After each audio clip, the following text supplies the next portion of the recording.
I don't want to overstate my case, but evolution really is an incredibly stupid theory. This past week, a thought occurred to me about fossils specifically. Fossils are not evidence for evolution. Let me say that again. Fossils are not evidence for evolution. Now, the idea of transitional fossils is already circular and meaningless, but that's a topic for another video. Specifically, an even bigger problem occurred to me when thinking of the most famous fossil sequence, which is whales. Just take a close look at this picture, and what do you notice? Look at the limbs and how they change smoothly from paws and claws to flippers and fins. Look at the tail and how it goes straight to having a fluke. And these are actually some of the simpler changes because whales give birth differently, they have different genitals, their lungs work differently, they don't have nostrils, so on and so forth. There's a lot of changes required to get a whale from this raccoon-like creature. But in each and every case of whatever feature, and considered in total, the evolution of whales happens in a relatively straight, smooth line, from one thing straight to the next thing. You can almost understand why people believe evolution is true, because this sequence is really easy to imagine in your head. I can imagine in my head right now, even though I don't think it happened. But what else do you notice? Well, in order to create flukes and flippers, you have to make many slight successive modifications to things like tendons, bones, muscle, etc. But the problem is, the mutations that power this are supposed to have no idea why they're making these changes. That is, mutation and natural selection is analogically equivalent to an uninformed search algorithm. But I'm getting ahead of myself. Let's take a look at a concept in computer science that mirrors the evidence we have in the fossils. It's an algorithm called A*. The animation that you're seeing on screen right now is the A* search algorithm. Now imagine that this algorithm represents a creature like Pakicetus, which is searching out a way to become a whale. This visualization is actually very apt. The algorithm might wander a bit to the side here or there, but like the fossils that we see, the algorithm appears to know where it's trying to go. And the reason for this is because it does know. The algorithm is a relatively smooth transition from one thing to another, in this case, from the start to the goal. The A* algorithm fits the evidence we have very well. And the reason the A* pathfinding algorithm does this is because it uses what's called a heuristic that tells it whether or not it's getting closer to a known goal. In other words, it's what we call an informed search algorithm. It knows where it's going. Now you might see the issue here already. Evolution itself is not an informed search algorithm.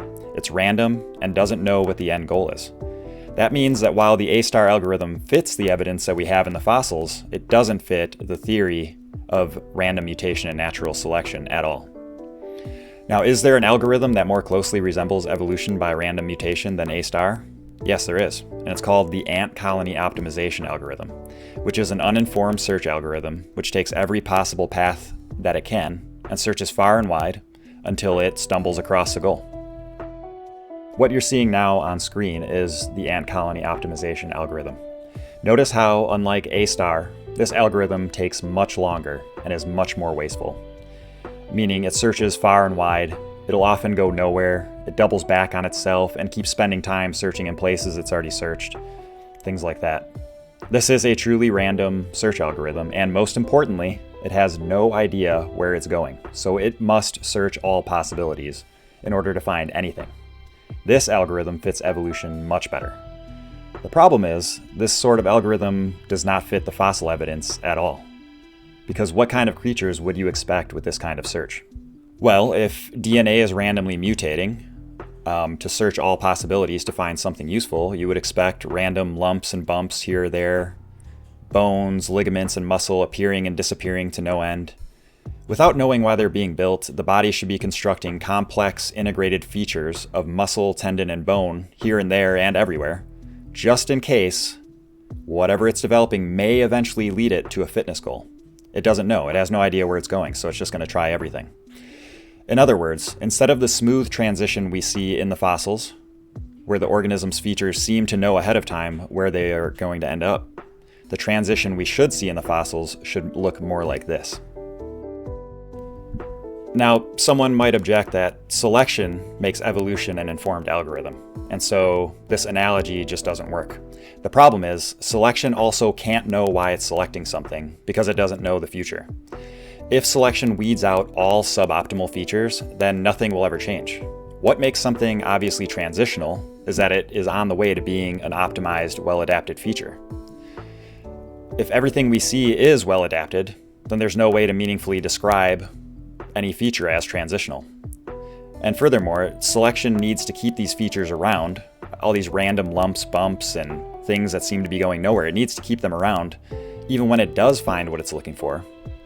For instance, say a creature develops 100 lumps and bumps just to get one tail fluke. Just because the other 99 didn't turn into a fluke doesn't mean that the rest of them won't still turn into something else that may well be well adapted in the future. Selection simply doesn't know what the future is, and so it can't afford to be very picky. It has to allow these things to develop until it can find out if they're useful or not.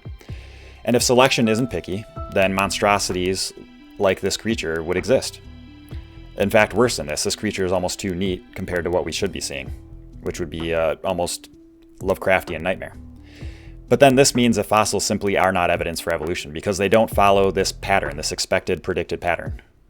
And there goes one of the biggest reasons people cite for even believing in the theory in the first place.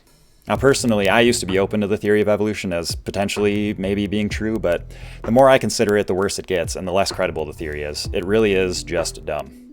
Evolution is a theory that only works in the imagination. Every single facet of it contradicts itself or probability or the evidence that we actually see. At this point, it should be obvious to all of us that evolution is just ideology masquerading as science, and that's a topic I'm going to touch on in an upcoming video as well.